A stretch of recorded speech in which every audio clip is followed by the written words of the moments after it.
अस्सलाम वालेकुम। कैसे हैं आप सब लोग? उम्मीद है खैरियत से होंगे। अल्लाह आपको खुश व आबाद रखे, आमीन।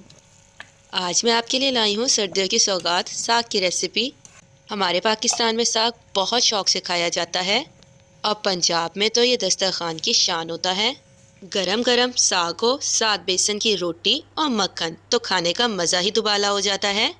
मज़ेदार से साग की रेसिपी को शुरू करते हैं। साग बनाने के लिए हमें जिन चीज़ों की ज़रूरत होगी: 1 किलो हमने सरसों का साग लिया है, पालक आधा किलो हमने बथुआ लिया है, 7 से 8 अदद हम कटी हुई हरी मिर्चें लेंगे, नमक हम लेंगे 1 चम्मच, बारीक कटा हुआ लहसुन 1 चम्मच और 1 चम्मच हम अदरक का पेस्ट लेंगे।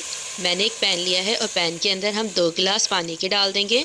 मीडियम फ्लेम पर हम पानी को गर्म कर लेंगे। अब हम पैन के अंदर सरसों के साग को डाल देंगे। सरसों के साग को काटने के बाद हमने इसे खुले पानी से अच्छी तरह से धो लिया था।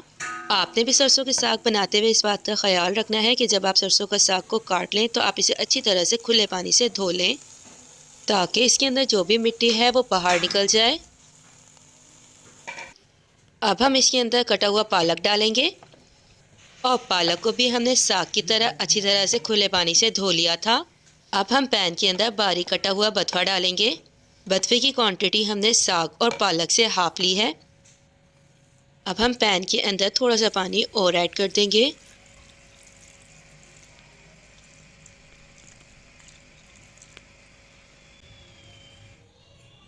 अब हम इसके अंदर कटी हुई हरी मिर्चों को डाल देंगे। मैंने 7 अदद हरी मिर्चें ली थी और उसे मैंने बारीक गोलाई में काट लिया था। 1 चम्मच हमने नमक लिया है और 1 चम्मच हमने बारीक कटा हुआ लहसुन लिया है और 1 चम्मच हमने अदरक का पेस्ट लिया है।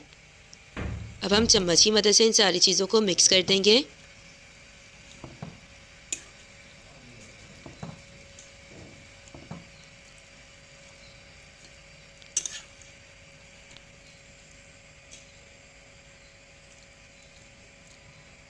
ये अच्छे से मिक्स हो गया है। अब हम पैन को कवर कर देंगे और मीडियम फ्लेम पर हमने साग को पकाना है। हम तकरीबन 1 घंटे तक मीडियम फ्लेम पर इसे रख देंगे।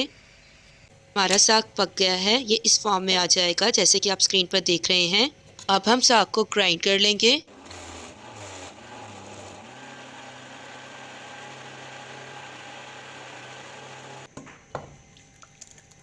ग्राइंड हुए हुए साग को हम कढ़ाई के अंदर पुट कर देंगे।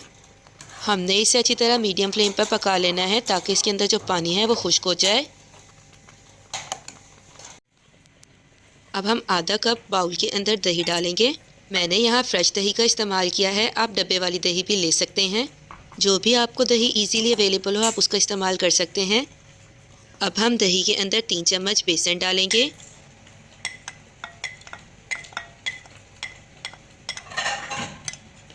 और 1 चम्मच हम कुटी हुई लाल मिर्चों का डालेंगे। अब हम बीटर की मदद से इसे अच्छी तरह से बीट कर लेंगे ताकि इसके अंदर जितने भी क्रिस्टल्स हैं वो ख़त्म हो जाएं। अब हम इस मिक्सचर को साग के अंदर डाल देंगे।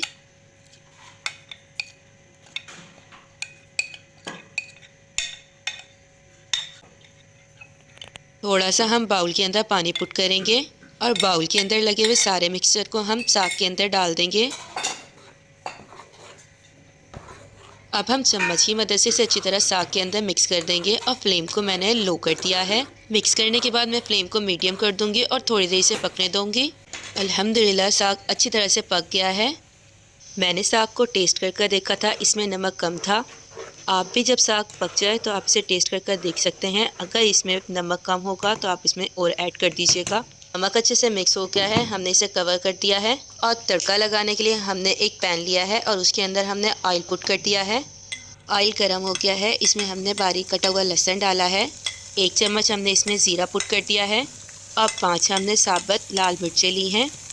इन सब चीज़ों को हम मीडियम फ्लेम पर थोड़ा सा फ्राई कर लेंगे। हमने लहसुन को थोड़ा सा लाइट ब्राउन करना है। हमारा तड़का तैयार हो गया है और इसे हम साग वाले पैन के अंदर डाल देंगे और पैन को हम जल्दी से कवर कर देंगे। 1 मिनट हो गया है और ढक्कन को अब हम रिमूव कर देंगे और चम्मच की मदद से हम साग को अच्छी तरह से चला लेंगे। माशाल्लाह माशाल्लाह, खुशबू बहुत कमाल आ रही है। हमारा मज़ेदार सा साग तैयार हो गया है। अब हम साग को बाउल के अंदर निकाल लेंगे।